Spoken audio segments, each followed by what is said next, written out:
It might be that life is running smoothly, with your social life and your relationships all happy and enjoyable. Your work at school or in your job could be exciting and fulfilling, and your work life balance just right. Then that same life throws a spanner in the works. It can sneak up on you, it can sneak up on all of us. It might be that we know we're heading towards a problem, or it could and often does come out of the blue. This happened to me last year when I had gradually added too much into my life.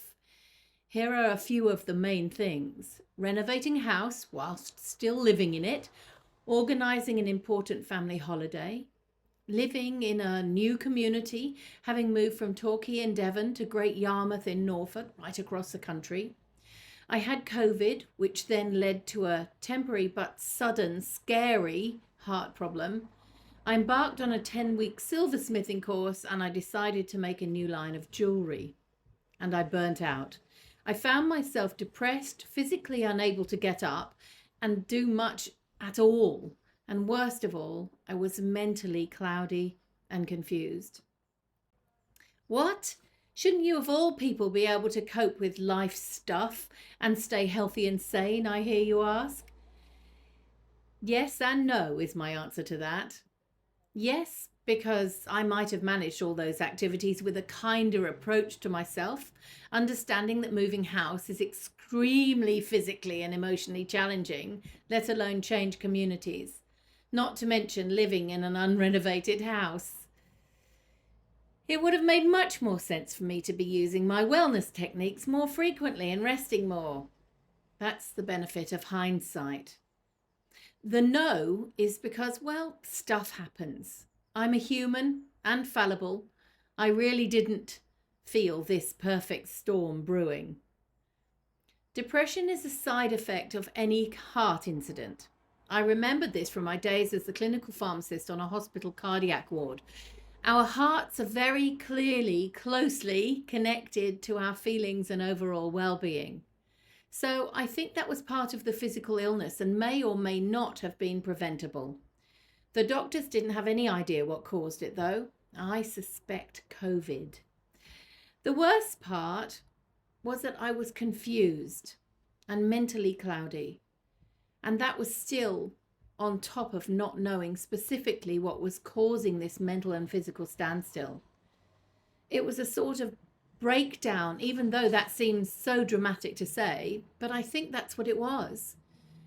When I look for a definition of breakdown, this is what the Merriam-Webster entry says. Breakdown: a complete loss of physical, mental, or emotional vitality, a physical, mental, or nervous collapse. And this conglomeration of ailments went on for months. It seems, now I look back, to have begun somewhere in the middle of the year and spread throughout to beyond the start of 2024. The thing about being in this state of shutdown was that my brain was cloudy and my nervous system had been hijacked and was not allowing access to my tools. In the end, I began to improve either naturally or just because I was so annoyed with the way I was being that I decided to change it. I began to gather my own resources, my own inner resources. I began to listen to what was going on in my body and mind. I began to give myself what was needed. Gradually, I regained motivation, clear thoughts, physical and mental energy. Just why and exactly what caused my incapacitation last year is still a mystery, but now I find myself reinvigorated and motivated to move through life with more respect for my own systems. My body and mind deserve to be exercised and rested, not overwhelmed. What did I do? Well, I went back to the drawing board, found more activities and techniques to practice in order to create a vibrant, abundant, healthy, and happy life. Knowing I wanted to move my body more, but not in a taking out gym membership sort of way, I looked around for ideas. I needed something that would lift my spirit, helping me to feel alive again. I found Qigong. 7 minutes each morning has rejuvenated me. I find it to be a wonderfully powerful and gentle method of activating my body ready for the day. Meditation is also a morning activity for me now. I have always loved it, but now it's a regular occurrence. It helps me to have a calm focus for the day's activities. I've set alarms which remind me to check in and ask myself, how do I feel now? And that encourage moments of consciously connecting to feeling happy. Guess what? I feel happier and more connected to the world. I have energy and feel enlivened. This is possible for anyone at any age. It requires only that you become aware of how you're feeling and change habits that are not serving your best interests. In light of this, I want to reiterate the need to have not only a tried, tested, and proven toolbox of skills and techniques for you to use when you realize you need them, but to share them with your nearest and dearest so that it becomes a bank of knowledge available to all of you. If you feel anxious or stressed, your brain is not always in a state to remind you to do the PAT technique unless, 1, you spot it coming and can do PAT before it gets too bad. 2, you've been doing PAT for a while and really made neurological progress on your response to anxiety, i.e., rewired your brain with sustained training. 3, someone in your family or friend group reminds you to use PAT. I'm using PAT as an example, as that's the first technique you will have learned in FUNKHEAD or 3As, and also what most people respond best to, and quickly. Whilst FUNKHEAD can teach you some of the many techniques you will use in your life to regain or maintain your own wellness, it does require maintenance and review from you. You will change, your life will change, and there will be techniques that you do now that you might not want to use in time.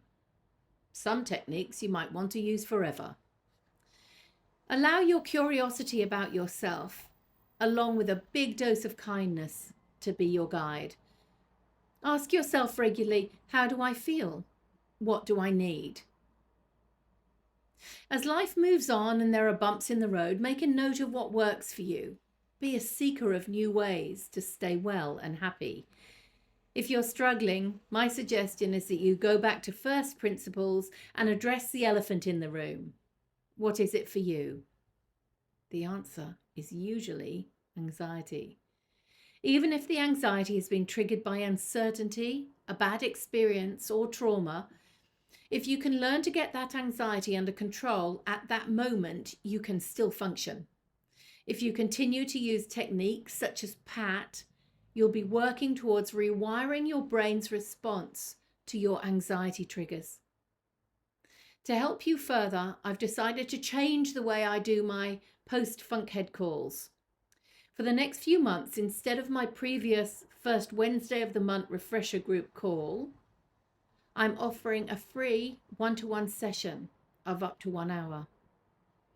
This call can be used for coaching on any aspect or topic that you wish to raise, refreshing your mind on the tools, or perhaps gaining a deeper understanding of your emotions and how to shift them in order to feel better. This blog is for both adults and young people. There is no set age at which you can begin to look after your own well-being. All you need to do is decide that is what you want to do, and then to change a few thinking habits. Essentially, you'll be hacking your brain, so get some good tools. Stay healthy and well.